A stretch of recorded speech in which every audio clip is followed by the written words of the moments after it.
আসসালামু আলাইকুম। কয়েক মাস আগে আমরা Redmi Turbo 4 Pro এর নোটিফিকেশন সমস্যার উপর একটি ভিডিও করেছিলাম। অনেকেই সে ভিডিও দেখে সমস্যাটি সমাধান করার চেষ্টা করেছিলেন, কিন্তু অধিকাংশ জনেই জানিয়েছেন সমস্যাটি সমাধান হয়নি। আমরা বিষয়টি সিরিয়াসলি নিয়েছি, তারপর বেশ কিছু মেথড টেস্ট করেছি, বিভিন্ন সেটিং পরিবর্তন করেছি। সর্বশেষ আমরা একটি পদ্ধতির মাধ্যমে এই সমস্যাটি সম্পূর্ণরূপে সমাধান করতে পেরেছিলাম ঠিকই, কিন্তু আরেকটা নতুন সমস্যা সামনে আসে। তা হলো, ফোন যখন স্লিপ মোডে চলে যেত বা ডিসপ্লে লাইট অফ হয়ে যেত, তখন ফোনে ইন্টারনেট কানেকশন বন্ধ হয়ে যাচ্ছিল। মানে ফোন বন্ধ থাকলে ডাটা বন্ধ।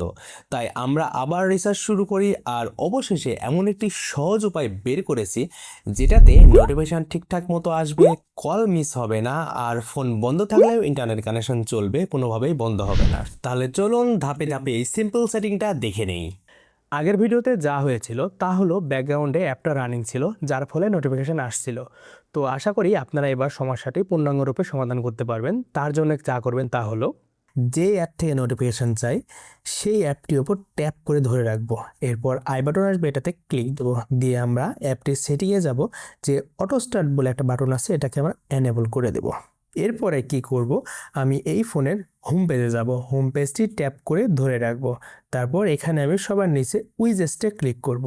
উইজেস্টে ক্লিক করার পর এখানে এসে অনেকগুলো চাইনা ভাষা দেখতে পাবো। এখানে আমি প্রথমটাতে ক্লিক করব, এটা হচ্ছে সাপোর্টেড উইজেস্ট। এখানে যে আমি সবার নিচে অ্যান্ড্রয়েড উইজেস্টে ক্লিক করব। এখান থেকে আমি যে অ্যাপ থেকে নোটিফিকেশান চাই সেটি ট্যাপ করে ধরে রেখে এটি নিয়ে এসে আমি হোম পেজে ছেড়ে দিব। তারপর এটাকে ডান করে দেব। এরপর এই উইজেস্টকে একটি সাইজ আনার জন্য আমি এটার উপর ট্যাপ করে ধরে রাখবো। তারপর অ্যাডজাস্ট সাইজে ক্লিক করে এটাকে ইচ্ছা মতো সাইজ করে নেব। এর ফলে হবে কি, এই অ্যাপটি আমার ব্যাকগ্রাউন্ডে রান হয়ে থাকবে, ফলে এই অ্যাপ থেকে যে কোনো রকম নোটিফিকেশান আমি সহজেই পাবো। এর ফলে ব্যাটারি খুব একটা ড্রেন করবে না।